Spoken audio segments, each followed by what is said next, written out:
Everyone, good morning, class 11th. Welcome to your English class. So, in today's class, we are going to continue the reading of chapter Birth written by A J Cronin in the book Snapshots, right?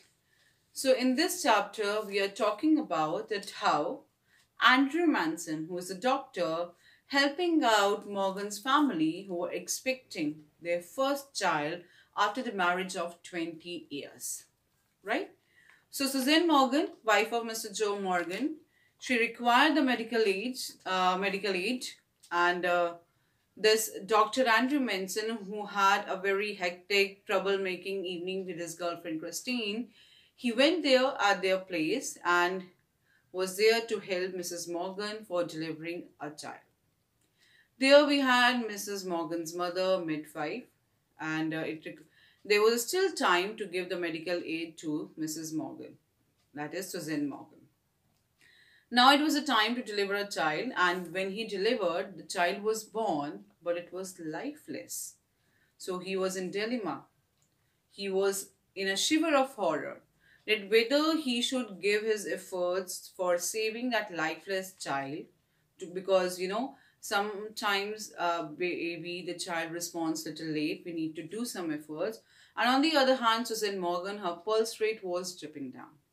So he saved first Mrs. Morgan, that is Susan Morgan, because she was still alive, and then he shifted his attention to that lifeless child.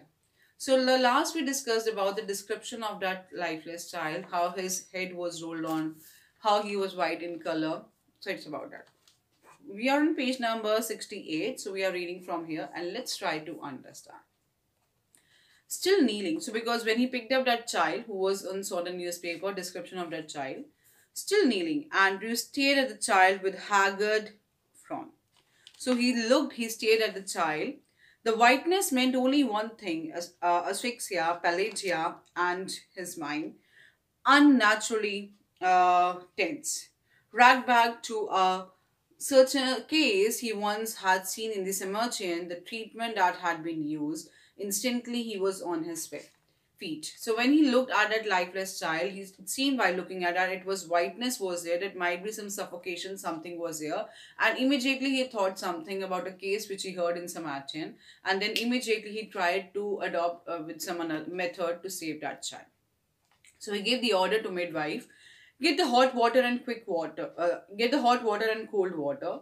He threw out to the nurse, and basins too, quick. So he called for the tubs, the basins, in which one they would be hot and the other cold water. But doctor, she flattered her eyes on the pallid body of the child. Quick, he shouted. So midwife wanted to speak in between. So he said to midwife to be quick actually to arrange the things. Then snatching a blanket, so everything came, snatching a blanket, he laid the child upon it and began the special method of respiration. So doctor applied his mind, his brains, and he came up with a different method. That is, there was a child blanket. He wrapped the child in that blanket, and in one basin there was hot and the other there was cold water. So he tried to have the special method of respiration. So like a juggler, he put the child in hot water. Hot means lukewarm, the hot water, then cold, hot and cold. You know about juggler. So he did this special method of respiration, first hot and cold, so that child can respond. But unfortunately, that result was also futile. That method was also futile effort. So what he did, the basins arrived, the big iron kettle frantically means he was becoming like the insane one, that he need to do that thing actually. He smashed cold water to the one basin and the other he mixed water so that his hand could bear it. So basically lukewarm only. Then like some juggler, he hurried the child between the two, now plunging into the icy, now into the steaming bath. So one in the icy, then the other, so hot and cold, so that child can respond. 15 minutes passed. One of the sleeves hung down, Andrew's eyes blinding him. One of his sleeves hung down, dripping. His breath came pantingly, but no breath came from the lax body of the child. So he said 15 minutes, doctor did the same method of respiration. Now he was sweating, one of the sleeve was hanging up. His dripping down, his breath, doctor was becoming breathless, but that lax body, that is the relaxed body of the child, was not responding to that method.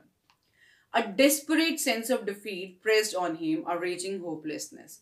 So now doctor was feeling defeated, that he was not able to do anything for Morgan family, not even for that newborn child, the stillborn child, or for the Morgan family. So he felt defeated, no hope left. He felt that the midwife, watching him in stark consternation, sorry, in a stark consternation. So he noticed that the midwife was noticing him, staring him in a very sad feeling, while they are pressed back against the wall where she had all the time remained. Her hand pressed to her throat, uttering no sound, her eyes burning upon him. So he noticed that midwife how she leaned back and she was standing near the wall as she was standing, looking at the doctor only, hoping that something would be there, but nothing was there.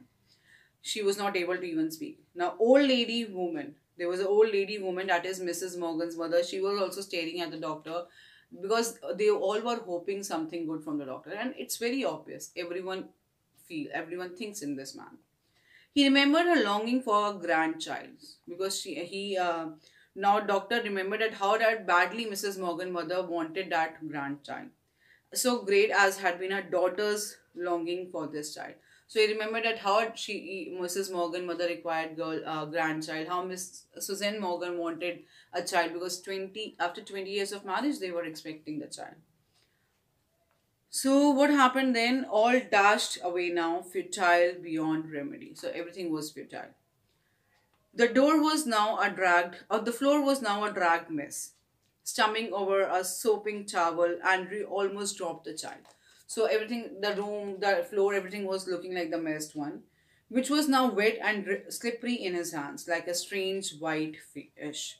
So the floor, everything, he dropped the child there. Dropped the child means he kept the child there. It seemed everything wet and slippery in his hand, like the white fish. For mercy's sake, doctor, whimpered the midwife, it's stillborn. So still midwife nurse said that for the mercy's sake that we need to do something else because still the child is stillborn, still not that much time has been passed. We can do something else also. So here we are ending it. So we have tried to understand that how doctor came up with a different idea, with a different method of respiration he tried, but result was not good. And how everyone looked at doctor because they all were hoping best from him, and still he would come up with another method that we will read it in the next class and we will see that what he wanted or how he did the thing and what was the result of that. So I really hope it's clear to you. If you're still having any doubt, you can clear it out so that we should not keep the things which are muddled up in our mind. Just clear it out as soon as possible and send the worksheet timely. God bless you all. Thank you.